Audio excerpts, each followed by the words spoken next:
In today's video we discuss what happens when you eat too quickly. Roll the titles.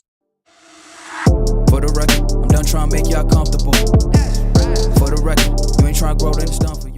Hey everyone, welcome back to the channel. As always, just a quick reminder that I'm now offering the SIBO, organic acid, stool tests and consult via my website. So if you have any health or digestive problems, then consider taking these tests as they will provide a lot of very detailed information upon which you can start making informed decisions and then start getting your health back on track. And on that bombshell, to the video. Now we all know that one of the most important aspects of our health is the foods that we eat, but one of the most overlooked aspects of the foods that we eat is how we eat them. As you would expect, when you eat at a normal pace, the correct digestive processes occur and your body will extract the nutrients that you need to live and thrive. And the opposite is also true. If you eat really fast, normal digestion can be hindered and you can run into all sorts of issues both in the short and longer term. The consequences of eating too quickly are obvious things such as gas and bloating and also acid reflux.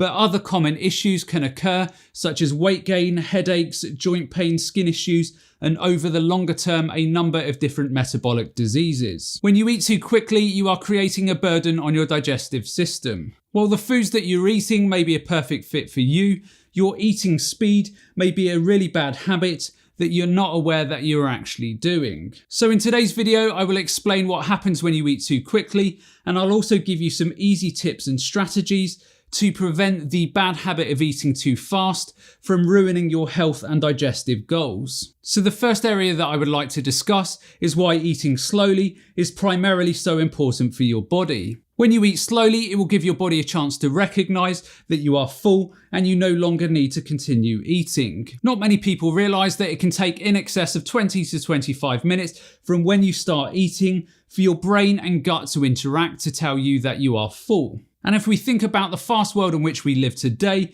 how often is it that our meals even last those 20 to 25 minutes? For many of us, we are eating excess calories unnecessarily because we are failing to give our bodies the necessary time to register the fact that food is no longer required. Eating at a normal speed helps you enjoy your food and feel more satisfied rather than that typical food barrel sensation where you feel full and also sluggish. Now, one of the first places that you're going to notice the consequences of you eating too fast are in your digestive tract. Obviously, when you eat fast, you will typically have much larger pieces of food that will hit your stomach, and this can make it very difficult for your stomach acid and then later your digestive enzymes and bile to do their jobs correctly. If you have a lot of large food particles traveling through the stomach and small intestines, then it can make it incredibly difficult for your body to absorb the nutrition and calories that it needs. And in certain situations, when a person's digestion is already compromised, this can really help deplete a person's nutritional stores. But if we back up slightly here, digestion obviously begins in your mouth. The saliva in your mouth contains digestive enzymes that will kickstart the digestive processes, or at least for the carbohydrates that you are eating. So not only have you got to pay attention to the speed at which you're eating, but also whether you are hydrated enough. Dehydration in lots of studies has shown to decrease salivary flow rates, so if you're eating fast and you are dehydrated and not producing enough saliva, then you may be off to a terrible start in terms of your digestion. Many people who eat really fast also tend to have a lot more acid reflux. And this obviously makes sense in that you eat fast, you have much larger food chunks sat in the stomach, and these can either cause fermentation in the stomach, causing belching and also acid reflux, or these larger food particles can be excessively fermented in the small intestines, and this will release gases such as hydrogen and also methane, and this can put pressure on the underside of your stomach and cause the acid and also food contents of the stomach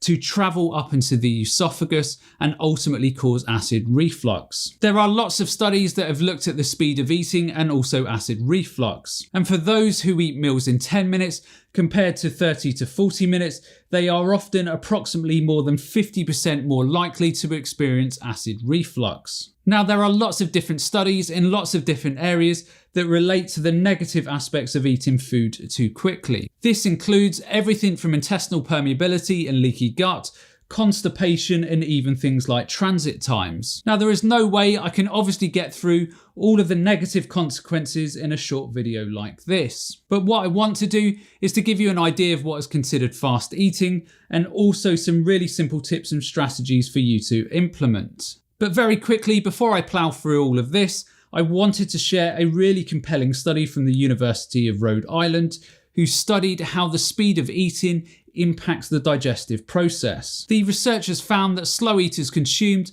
2 ounces of food per minute, medium eaters around 2.5 ounces of food per minute, and fast eaters around 3.1 ounces per minute. The researchers clearly demonstrated that not only were the fast eaters throwing more food down their necks, but they were significantly more likely to run into digestive issues as a consequence. Now to the most important part of this video, understanding what is considered fast and slow eating so you can make the necessary changes if needed. Now, the speed at which you eat food is obviously directly connected to how many times you chew your food, because obviously you are not going to swallow your food whole. And the number of times that you need to chew the food is dependent on the types of foods that you are eating. Many different fruits and vegetables are clearly going to take less chewing than trying to get through a steak, for example. The Ohio State University suggests chewing softer foods 5 to 10 times and more chewable foods, which includes meats and certain vegetables, up to 30 times before you swallow them. And this can make a huge difference. In another Rhode Island University study, they found that when women chewed their food and ate slowly, they consumed around 579 calories, and when they chewed their food less often and ate very quickly, then they consumed 646 calories in just 9 minutes. That difference of 67 less calories in 20 minutes doesn't sound like a big difference, but think about those excess calories at each meal and each week and the impacts those quick meals will have on your digestion, and it can be fairly profound on some people's health. And what was also interesting in those studies is that those women who ate very quickly also reported more hunger 1 hour after eating their meals. So now we know how important it is to eat your food slowly and the negative impacts that fast eating can have on your digestion.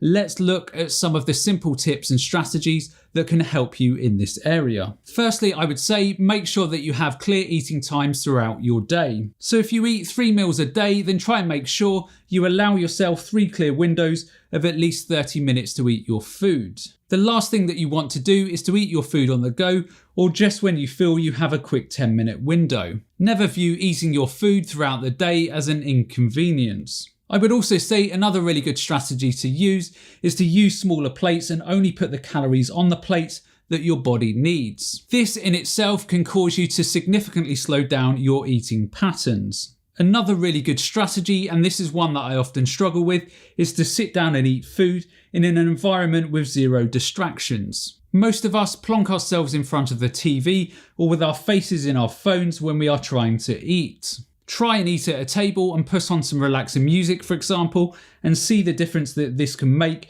to the speed at which you eat your food. Another really simple thing that many researchers have found to be really useful is to put down your knife and fork while you are chewing. What you're eating will also clearly make a difference to the speed at which you are eating. We all know that high fibre meals have many different health benefits, but they can also take more chewing, which is obviously great for slowing down the speed of your eating. So if you are someone who eats more processed refined foods, which will typically be very soft, then try swapping these foods out for higher fibre whole foods and see what happens to the speed at which you are eating.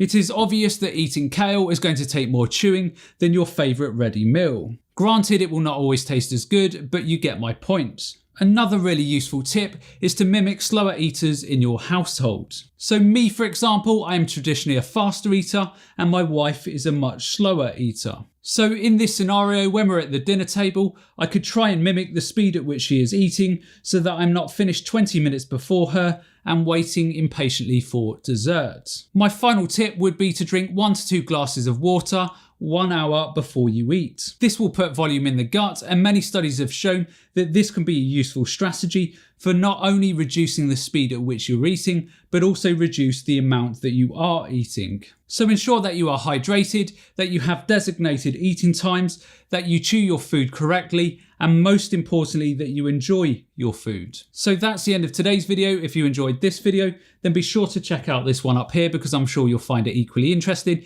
And the only other thing that's left for me to say is to remember to look after your body because it's the only place you have to live. And I'll see you next time.